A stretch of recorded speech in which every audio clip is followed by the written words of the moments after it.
नमस्कार, स्वागत है आपका आरटी हलचल में और मैं हूं आपके साथ फाल्गुनी सोनी लेकर जिले के तरोताजा हालात। चलिए सबसे पहले नजर डालते हैं आज की हेडलाइंस पर। शहर के गुड हॉस्पिटल पर अपर कलेक्टर ने मारा छापा, अनियमितताएं मिलने पर अस्पताल को किया सील। इंदौर इच्छापुर हाईवे के पसाड़ फाटे के पास अवैध रूप से संचालित 2 बायोडीजल पंपों को किया सील। अशासकीय शिक्षण संस्था के पदाधिकारियों ने कलेक्टर को सौंपा ज्ञापन। जिला पंचायत कार्यालय में समेकित बाल संरक्षण योजना के तहत समूह के सदस्यों को दिया गया प्रशिक्षण। और अब गतिविधियां विस्तार के साथ। राजपुरा रोड स्थित गुड हॉस्पिटल पर अपर कलेक्टर और स्वास्थ्य विभाग ने संयुक्त रूप से छापेमार कार्यवाही की। कार्यवाही के दौरान अनियमितताएं मिलने पर अस्पताल को सील कर दिया। राजपुरा रोड स्थित गुड अस्पताल पर अपर कलेक्टर सहित स्वास्थ्य विभाग ने मारा छापा। कार्यवाही के दौरान अनियमितताएं होने पर अस्पताल को सील कर दिया गया। अस्पताल संचालक विजय सुगंधी से अपर कलेक्टर शैलेंद्र सोलंकी और सीएमएचओ एमपी गर्ग ने डॉक्टर और स्टाफ सहित दस्तावेज मांगे तो अस्पताल संचालक उपलब्ध नहीं करवा पाए। कुछ समय मांगते रहे लेकिन मौके पर पहुंचे अपर कलेक्टर ने तुरंत ही दस्तावेज देने की बात कही, लेकिन अस्पताल संचालक दस्तावेज उपलब्ध नहीं करवा पाए। अपर कलेक्टर और स्वास्थ्य अधिकारी ने पंचनामा तैयार कर अस्पताल को सील कर दिया है। सीएमएचओ एमपी गर्ग ने बताया कि कई दिनों से अव्यवस्था होने की शिकायतें प्राप्त हो रही थी।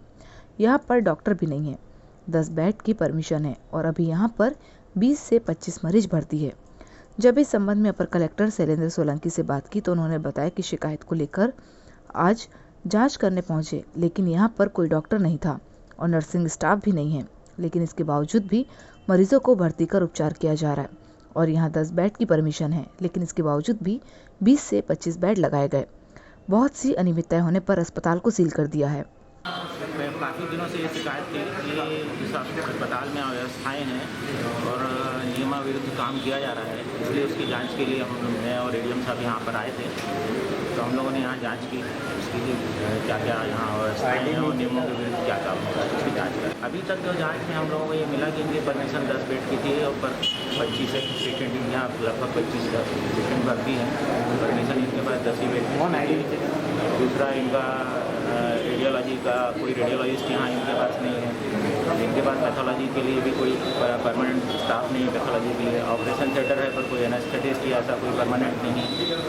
दूसरा इनके पास जो स्टाफ है एक भी ट्रेन नर्सिंग स्टाफ नहीं मिला इनके पास।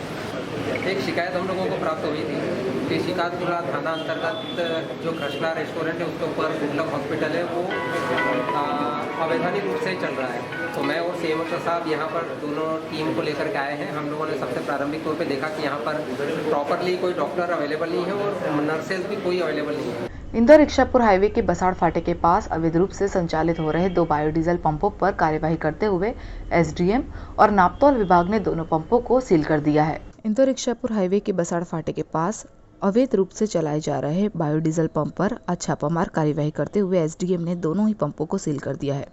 एसडीएम काशीराम मंडोले ने बताया कि बसाड़ फाटे के पास बायोडीजल पंप संचालित किए जा रहे थे, लेकिन आज छापामार कार्यवाही की गई तो यहाँ पर कोई भी मौजूद नहीं था। बायोडीजल पंप की परमिशन नहीं होने पर उन्हें सील कर दिया है। हम आपको बता दें कि जिले में बिना परमिशन के बायोडीजल पंप संचालित किए जा रहे थे, जिसकी शिकायत पर आज अनुविभागीय अधिकारी नापतौल विभाग ने संयुक्त रूप से कार्यवाही करते हुए दोनों ही पेट्रोल पंपों को सील कर दिया है।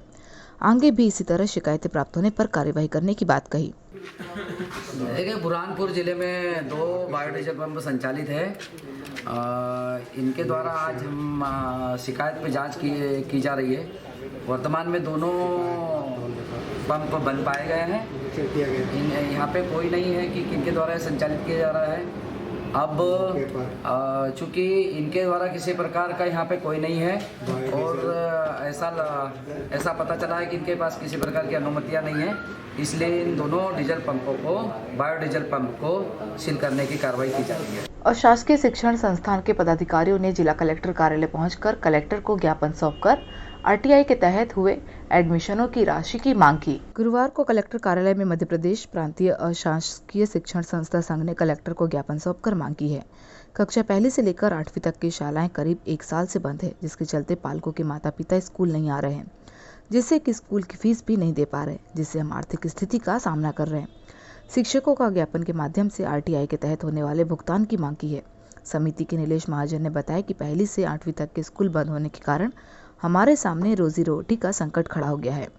किराए के भवनों में हम स्कूल संचालन करते हैं, जिसको लेकर आज जिला कलेक्टर कार्यालय पहुंचे और कलेक्टर को ज्ञापन सौंपकर आरटीआई के तहत हमारी शाला में जो एडमिशन हुए हैं उनकी हमें जल्द ही राशि मिलना चाहिए, ताकि हम हमारा गुजर बसर कर सके। हम आपको बता दें कि मध्य प्रदेश प्रांतीय अशासकीय शिक्षण संस्था संघ ने गुरुवार को कलेक्टर को ज्ञापन सौंपकर समस्या का समाधान करने की मांग की है।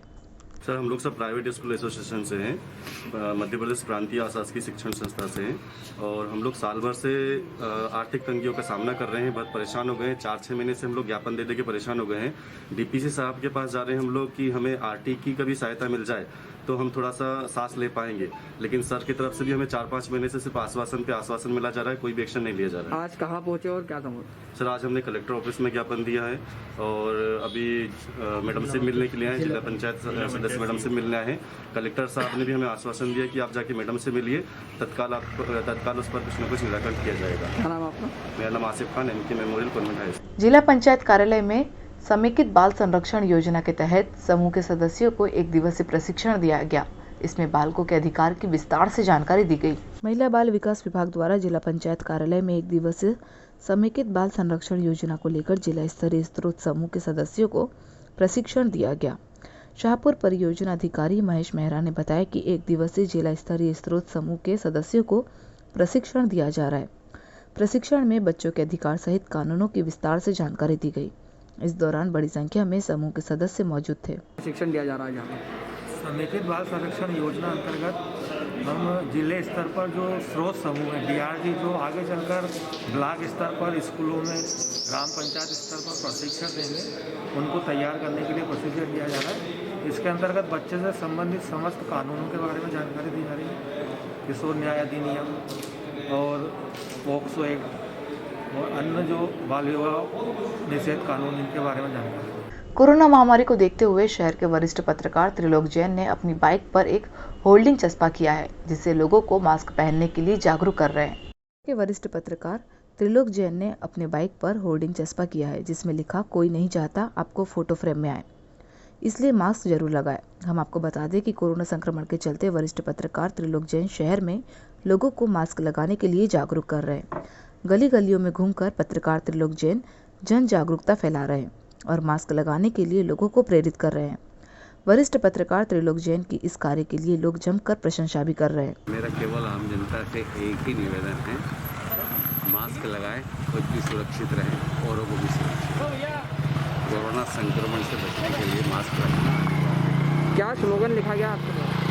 इसमें लिखा है कि कोई नहीं चाहता कि आपका फोटो फ्रेम में आए, इसलिए मास्क लगाएं। क्योंकि अभी जिस दर से कोरोना संक्रमण से शहर में, जिले में मरने की जो आंकड़े बढ़ रहे हैं, उसको देखते हुए लोगों को मास्क अनिवार्य।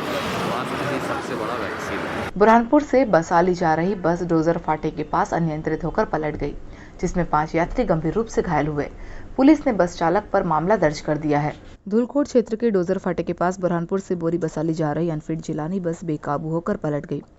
इस हादसे में गंभीर रूप से 5 घायल हुए, जबकि 20 यात्री सुरक्षित है। दुर्घटना के बाद मौके पर कोहराम मच गया। बस पलटने का पता चलने पर आसपास के ग्रामीण दौड़कर मौके पर पहुंचे और दुर्घटनाग्रस्त बस में फंसे घायलों को बाहर निकाला। इस बीच मौके पर पहुंची एम्बुलेंस व अन्य वाहनों से घायलों को धूलकोट प्राथमिक स्वास्थ्य केंद्र लाया गया, जहां उनका उपचार जारी है। घायलों में कॉलेज के विद्यार्थी सहित महिला शामिल है। जानकारी के अनुसार बुरहानपुर से बोरी आ रही एक निजी बस डोजर फाटे के निकट बेकाबू होकर पलट गई।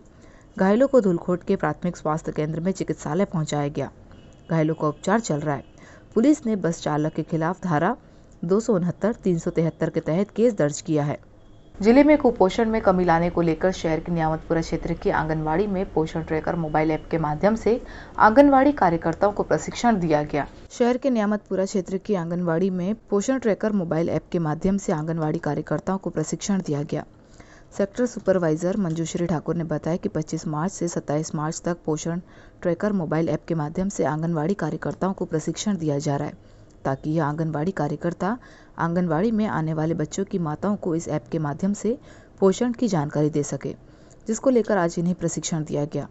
हम आपको बता दें कि महिला बाल विकास विभाग द्वारा पोषण आहार को लेकर अनेकों कार्यक्रम आयोजित किए जाते हैं। इसी के चलते पोषण ट्रैकर मोबाइल ऐप के माध्यम से भी पोषण की जानकारी दी जा रही है, ताकि जिले में कुपोषण की मात्रा कम हो। इस दौरान बड़ी संख्या में आंगनवाड़ी कार्यकर्ता और सहायिकाएं मौजूद थी। बुरहानपुर नगर निगम के अधिकारी राजेंद्र मुलतकर का निजी अस्पताल में उपचार के दौरान निधन हो गया। निधन पर नगर निगम परिसर में शोक सभा का आयोजन हुआ। अधिकारी सहित कर्मचारियों ने उन्हें श्रद्धांजलि दी। बुरहानपुर नगर निगम के अधिकारी राजेंद्र मुलतकर की निजी अस्पताल में उपचार के दौरान निधन हो गया। नगर निगम परिसर में शोक सभा का आयोजन किया, जहां पर निगम आयुक्त भगवान दास भूमरकर सहित समस्त अधिकारियों और कर्मचारियों ने राजेंद्र मुलतकर के चित्र पर पुष्प अर्पित कर श्रद्धांजलि अर्पित की। आपको बता दें कि नगर निगम के अधिकारी राजेंद्र मुलतकर का निजी अस्पताल में उपचार के दौरान मंगलवार रात को निधन हो गया था, जिससे निगम में शोक की लहर छा गई थी। नगर निगम परिसर में शोक सभा का आयोजन किया गया। नगर निगम आयुक्त सहित अधिकारी और कर्मचारियों ने श्रद्धांजलि अर्पित कर शोक व्यक्त किया। जिले में 22 नए कोरोना संक्रमित मरीज मिले हैं। अब संक्रमित मरीजों की संख्या बढ़कर 1305 हो गई है, जिसमें से 1138 मरीज स्वस्थ हो चुके हैं। फिलहाल 137 मरीज एक्टिव है। और अब वक्त हो चुका है आपसे विदा लेने का। जाते जाते डालते नजर आज की हेडलाइंस पर। शहर के गुड हॉस्पिटल पर अपर कलेक्टर ने मारा छापा। अनियमितताएं मिलने पर अस्पताल को किया सील। इंदौर इच्छापुर हाईवे के पसाड़ फाटे के पास अवैध रूप से संचालित 2 बायोडीजल पंपों को किया सील। अशासकीय शिक्षण संस्था के पदाधिकारियों ने कलेक्टर को सौंपा ज्ञापन। जिला पंचायत कार्यालय में समेकित बाल संरक्षण योजना के तहत समूह के सदस्यों को दिया गया प्रशिक्षण। तो कल फिर होगी आपसे मुलाकात जिले की ताज़ा गतिविधियों के साथ। तब तक के लिए आरटी हलचल की पूरी टीम और मुझे दीजिए इजाजत। नमस्कार।